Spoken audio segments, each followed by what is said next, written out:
భవిష్యత్కి తెలియదు. తెలంగాణ రాష్ట్ర పరిస్థితి పైన ప్రచారం అని లోపల పరేషాని అన్నట్లుందన్న కిషన్ రెడ్డి గారి వ్యాఖ్యలతో ఏకీపిస్తారా అంటే 77% మంది అవును, 23% మంది కాదంటున్నారు. జగన్మోహన్ గారు చెప్పండి, చాలా ఘాటుగా మాట్లాడారు. రేవంత్ రెడ్డి గారు ఏం సమాధానం చెబుతారు?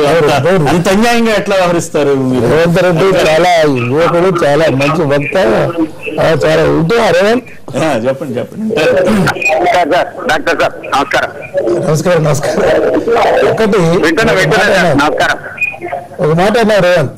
ఏమన్నా అంటే ఒక శాసనసభ్యుడు గారు, ఒక పార్లమెంట్ సభ్యుడు గారు తొలి రోజు జాతీయ గీతం ఫస్ట్ ఎంటర్ అయితేనే జాతీయ గీతం హౌస్ మొదలవుతుంది. మీరు అది కాకముందే నిమిషం టైం పడుతుంది, మీకు 5 నిమిషం అన్నప్పుడు అది మన బాధ్యత కదా. ముందు నించోడి జాతీయ గీతం అవుతారు. మీరు ఎలా చేసుకోండి, గవర్నర్ కొడతారా లేక స్పీకర్ని కొడతారా, అది దట్ ఇస్ డిఫరెంట్ ఇష్యూ. అది తప్పు కదా మీది. ఫస్ట్ ఆఫ్ ఆల్ అది స్టార్ట్ కాకముందు దూసుకుపోవడం. మరి మీరు ఒక శాసనసభ్యుడు కూడా ఆ మాట అనడం తగినది. 5 మినిట్ టైం తీసుకుంటుందండి అదేంటి అని కదా. First notice to start. First speaker వస్తేనే జాతీయ గీతం నెంబర్ 2 అయిపోయిందన్న తర్వాత జరిగిన గందరగోళం ఇది.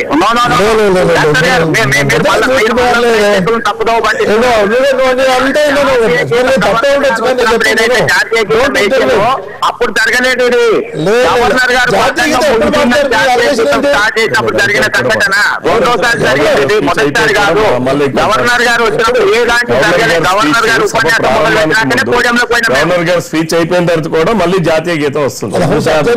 చెప్పాడతారండి సరే. అప్పుడైనా ఇప్పుడైనా అయిన తర్వాత మళ్ళీ ఇప్పుడైనా ఎంతనానికి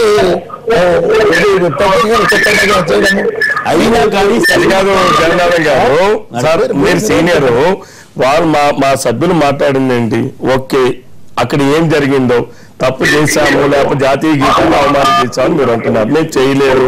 అయినా కూడా ఉంటే మేము సభలోకి వచ్చి క్షమాపణ చెప్తామని చెప్పి స్పీకర్ గారికి రాసి ఇచ్చిన తర్వాత మీరు చెప్పిందంతా నేను చెప్పేది మాది ఎట్టుంటదంటే లాస్ట్ కంక్లూజన్ అయిన తర్వాత మీరు మాట్లాడాలి. విషయం చెప్పండి, పర్వాలేదు. ఇప్పుడు ఆయన ప్రతిదీ 3-4 రేజ్ చేశాడు ఆయన. చెప్పండి. అందుకని వాటన్నిటి నేను ఆన్సర్ అడ్డుపడితే పర్వాలేదు, నడుస్తూనే ఉంటుంది. చెప్పండి. ఇప్పుడు అది తర్వాత ఒక్కసారి తీసుకుంటే గతంలో నుంచి మీరు ఇన్ని అలగేజ్ చేస్తున్నారు, ఇన్ని కోట్లు పోతున్నారు, వీటన్నిటి కూడా మీరు ఏంటిని కూడా పబ్లిక్ ఎక్కడ డిస్ప్లే చేయట్లేదు, దాన్ని ప్రూవ్ చేసుకోవట్లేదు. దాన్ని రిపీటెడ్ చేస్తూ పోతూ తర్వాత మీ బాడీ లాంగ్వేజ్ కానీ మీరు మాట్లాడే భాష కానీ ఒక కులాన్ని మన రాజ్యాంగంలో కులం మత ప్రసక్తి ఎక్కర్లేదు. ప్రతిసారి దొర అంటే చేసి ఇచ్చేయడం చెప్పేసి అది తప్పు కదా.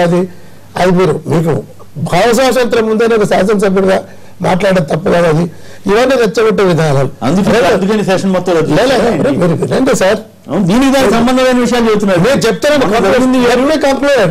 కంక్లూడ్. ఆ తర్వాత సభలో మీరు చర్చకు సిద్ధం కావాలి.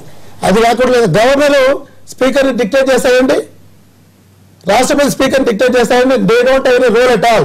It is pure speakers description. ముఖ్యమంత్రి ఆధిపత్యం ఉంటుంది అంటారే, ఏది ఆయన చెప్పాడు కదా రేవంత్ గారు, మొత్తం హరీష్ రావు గారు కంట్రోల్ చేస్తారు. ఆయన అంటాడు, ఆయన మస్తు అంటాడు. స్పీకర్ డిస్క్రిప్షన్ సరే. అటువంటిప్పుడు లేదా మీరు స్పీకర్ మీరు ఫస్ట్ మీరు వెళ్ళినప్పుడు క్షమాపణ అఖిల పక్షంలో ఎందుకు ఒప్పుకోలేదండి? మరి నేను చెప్పమని చెప్పాను. పత్రికల్లో చూసాను, నేనైతే అక్కడ లేదు. ఎప్పుడు ఉందా తనే పెట్టుంటుందంటే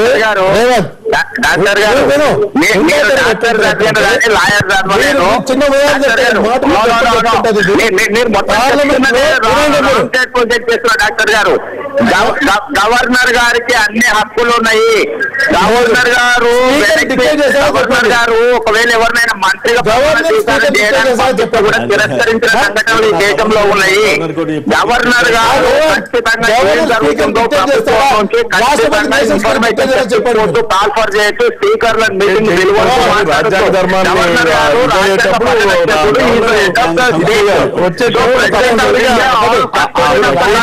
తప్పులు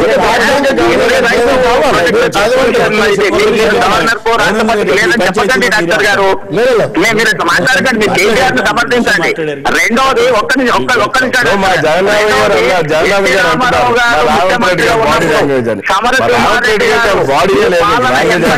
ఉన్నదో అని కమ్మకం దిక్కిన సంఘటనలోనే రాజశేఖర రెడ్డి గారు ముఖ్యమంత్రి ఉన్నప్పుడు అందరి రెట్లకే మీరు పొలిట్ బ్యూరో సభ్యుడు ఉన్నప్పుడు తెలుగుదేశం పార్టీ, రాజశేఖర రెడ్డి ముఖ్యమంత్రి ఉన్నప్పుడు ఎంతమంది రెట్లకు అధికార పొజిషన్స్ ఇచ్చిందని చెప్పి రాజశేఖర రెడ్డిని రెడ్డి కులంతో దూషించింది మన పార్టీ. మీరు పొలిట్ బ్యూరో సభ్యుడు ఉన్నప్పుడు ఇవాళ దొర కొట్టే వరకు ఒక నుంచి ఎన్టీ రామారావు ముఖ్యమంత్రి ఉన్నప్పుడు ఎంత కమ్మ ఉన్నది పాలన వేదిక చేసుకొని మాట్లాడిన కొమ్మినేని గారిని సాధారణ ఉన్నప్పుడు.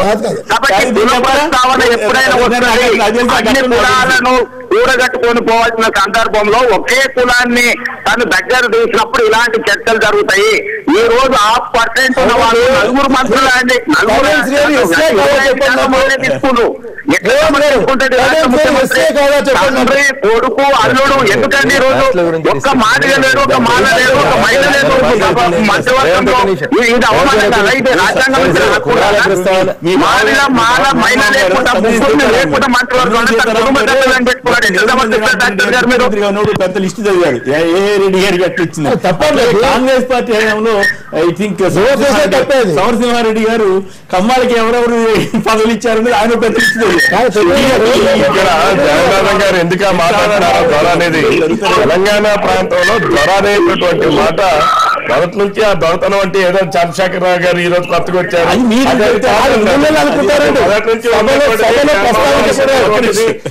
ఉన్నటువంటి భాష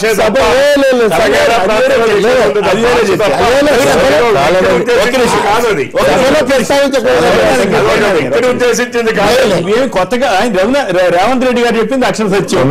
టీడీపీలో ఉన్నప్పుడు మనం చేయలేదా అని అడిగిన మాట వాస్తవం. అలాగే కాంగ్రెస్ వాళ్ళు కూడా అట్లా టీడీపీ అధికారంలో ఉన్నప్పుడు కాంగ్రెస్ వాళ్ళు కూడా ప్రేజ్ చేశారు. తెలంగాణ ఉద్యమం నడుస్తున్నప్పుడు గౌరవ పెద్దలందరూ కాంగ్రెస్ లో ఉన్నప్పుడు చాలా మంది కాంగ్రెస్ ఎంపీలు కూడా ఆ పదం వాడిండ్రు. ఇది కేసీఆర్ ని దొరకనం జాగదు, ఇక్కడ నీ పెత్తనం కాదు, తెలంగాణ నీ జాగీర్ కాదు, చాలా మంది చాలా రకాలైనటువంటి మాటలు మాట్లాడినారు. ఈ ప్రస్తావన కులాలు మతాలు ప్రాంతాలు బయట మాట్లాడుకోండి, వచ్చినప్పుడు ఈ సందర్భంగా అది జరగలేదు. సరే స్పీచ్లు ఇస్తున్నప్పుడు ఒక రాజకీయ పార్టీ ఇంకొక రాజకీయ పార్టీని విమర్శిస్తున్న సందర్భంగా చాలా మంది మీరు మాట్లాడారు, మేము మాట్లాడినాం, అందరూ మాట్లాడినాం. అది చర్చ అది కాదు. గౌరవ శాసనసభ్యులు పార్లమెంట్ సభ్యులు ఏ రకంగా ప్రవర్తించాలి, సభను ఎట్లా నడపాలి, మొత్తం రద్దు చేయాలనే దాని మీద చర్చ జరుగుతుంది. మీకు సుదీర్ఘమైన రాజకీయ అనుభవం ఉంది, మీరు ఎట్లా మీరు కూడా కులాలు మతాలకు వచ్చి జ్వర అంటున్నారంటే జ్వరానే పేరు మీద మీరు చాలా విమర్శిస్తారు. కడియం శ్రీహరి ఎస్సీఆర్ కాదని అడుగుతున్నారు. కడియం శ్రీహరి గారు దళితులు అవునా కాదని మీరు గీడ అడుగుతున్నారు. అది అడగాల్సిన సందర్భం ఎలా జగన్నాథం గారు మీకు తెలియదు. అసెంబ్లీలో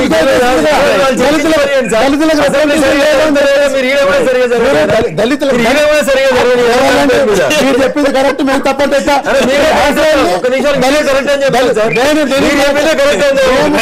అదే తెలుగుదేశాలు ఉన్నప్పుడు వారు దళితులైనా మంత్రి పదవి ఇచ్చిండ్రు, అయిపోయిన చర్చ.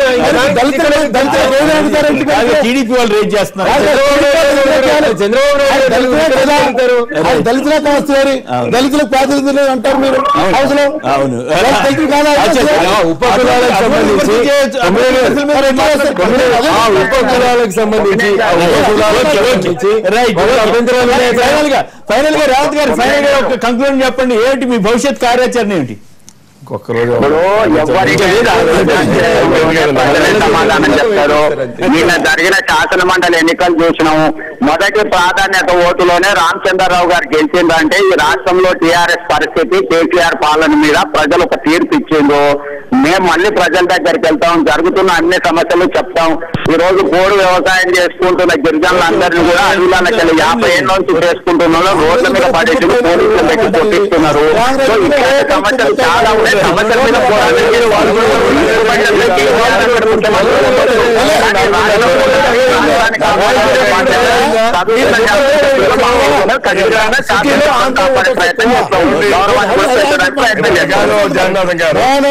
సిటీలో ఆంధ్ర వాటర్స్ ఉన్నారా ఎక్కడ ఉన్నారా? తప్పనిసరిగా తెలంగాణ ప్రాంతంలో 30% మంది వాళ్ళు ఉన్నారు. అది కాదు మీరు ఆ భావన లేదు. వచ్చి పైసలు తెచ్చుకోండి.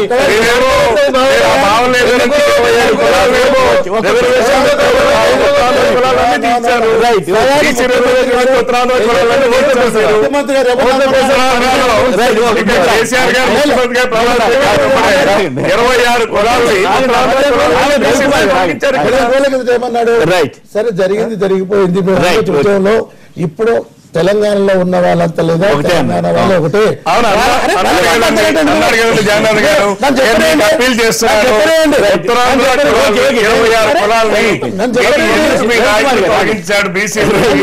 చేర్పించండి.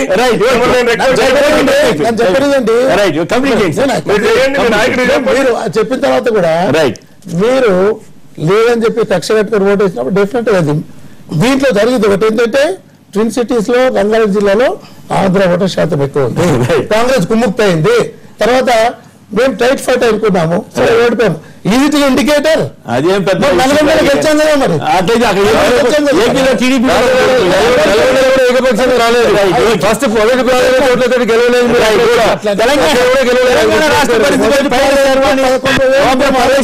పరేషాన్నట్లుగా ఉందన్న కిషన్ రెడ్డి గారి వ్యాఖ్యలతో ఏకీపిస్తారా అంటే 79% మంది అవునని 20% మంది కాదన్నారు. ఉత్తరాంధ్రలో తీసేసి 26 కులాలని మీరు బీచ్ చేర్పించండి. నమ్మకానికి ధన్యవాదాలు. రైట్ శాంత్ భాషా గారు, రఘునందన్ గారు, రైట్ మంద జగన్నాథం గారు, అట్లాగే రవికుమార్ గారు, రేవంత్ రెడ్డి గారు అందరికి కూడా ధన్యవాదాలు. ఇది నేటి వార్తా విశ్లేషణ కార్యక్రమం. నమస్కారం.